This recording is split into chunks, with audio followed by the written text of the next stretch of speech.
അമൽ തേനമ്പറമ്പിൽ സെക്രട്ടേറിയറ്റിന് മുന്നിൽ നിന്നുണ്ട്. അമൽ, ഉപരോധ സമരം എന്ന രീതിയിലേക്ക് സമരം ഘടിപ്പിച്ചുകൊണ്ടാണ് ഇപ്പോൾ ആശാമാർ മുന്നോട്ട് പോകുന്നത്. ഈ 36 ദിവസവും സമരം ചെയ്യുമ്പോൾ സർക്കാർ എത്ര വട്ടമാണ് ഇവരോട് ചർച്ച നടത്തിയത്? സർക്കാർ ഇവർക്ക് കൊടുക്കുന്ന ഉറപ്പെന്താണ്? ഇവരുടെ ആശങ്ക എന്താണ്? ഇക്കാര്യത്തിൽ ഏത് തലത്തിൽ ഒരുപക്ഷെ ഈ സമരം അവസാനിക്കാനാണ് സാധ്യത?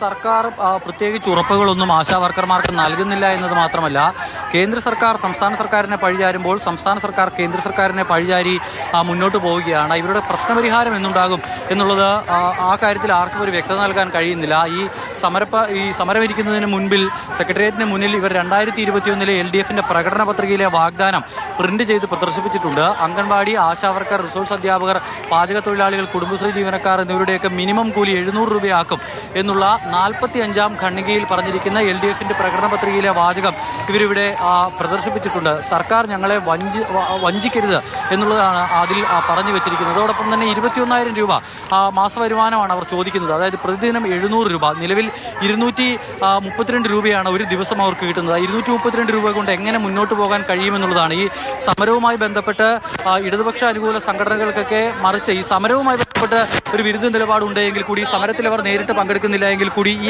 ആവശ്യം അവർക്കും സമാന ആവശ്യം തന്നെയുണ്ട്. അതിനാൽ തന്നെ ഈ സമരം എങ്ങനെ അവസാനിപ്പിക്കും? ഇതിങ്ങനെ മുന്നോട്ട് കൊണ്ടുപോകാൻ കഴിയില്ല. സമൂഹത്തിൻ്റെ ഏറ്റവും താഴെ തട്ടിൽ പ്രവർത്തിക്കുന്ന ആളുകളാണ് ആശാ വർക്കർമാർ. നാട്ടുകാർക്കിടയിൽ ഇറങ്ങി പ്രവർത്തിക്കുന്ന ആളുകളാണ്. തദ്ദേശ തിരഞ്ഞെടുപ്പ് അടക്കം വരാനിരിക്കുന്ന പശ്ചാത്തലത്തിൽ ഈ സമരം ഇങ്ങനെ നീണ്ടുപോകുന്നത് ഗുണകരമാകില്ല എന്നൊരു വിലയിരുത്തൽ സർക്കാരിനുമുണ്ട്. പക്ഷേ എങ്ങനെ ഇത് അവസാനിപ്പിക്കുമെന്ന കാര്യത്തിൽ ആശങ്ക തുടരുകയാണ്. കേന്ദ്രത്തിൻ്റെ സഹായമുണ്ടായാൽ സംസ്ഥാന സർക്കാർ കൂടി ഇടപെട്ടുകൊണ്ട് സമരം അവസാനിപ്പിക്കുന്ന നടപടിയിലേക്ക് പോകാം എന്നുള്ളതാണ് പറയുന്നത്. പക്ഷേ കേന്ദ്രത്തിൻ്റെ ഭാഗത്തു നിന്നും ചില സഹായങ്ങൾ ഉണ്ടാകാമെന്ന പ്രഖ്യാപനം വന്നതല്ലാതെ കാര്യമായ ഇടപെടൽ ഉണ്ടാകുന്നില്ല. കേരളത്തിന് കുടിശ്ശിക നൽകാനില്ല എന്നുള്ള കാര്യം വ്യക്തമാക്കുകയാണ് കേന്ദ്രമന്ത്രി അടക്കം. അപ്പോൾ എങ്ങനെ ഈ സമരം അവസാനിക്കുമെന്ന കാര്യത്തിൽ സർക്കാരിനോ ഈ സമരം ഇരിക്കുന്നവർക്കോ കൃത്യമായി ഒന്നും പറയാൻ കഴിയുന്നില്ല എന്നുള്ളതാണ് നിലവിലെ അവസ്ഥ. മാഷ അമൽ തേനമ്പറമ്പിലാണ് സെക്രട്ടേറിയറ്റിന് മുന്നിൽ നിന്ന് വിവരങ്ങൾ നൽകുന്നത്. സെക്രട്ടേറിയറ്റിന് മുമ്പിൽ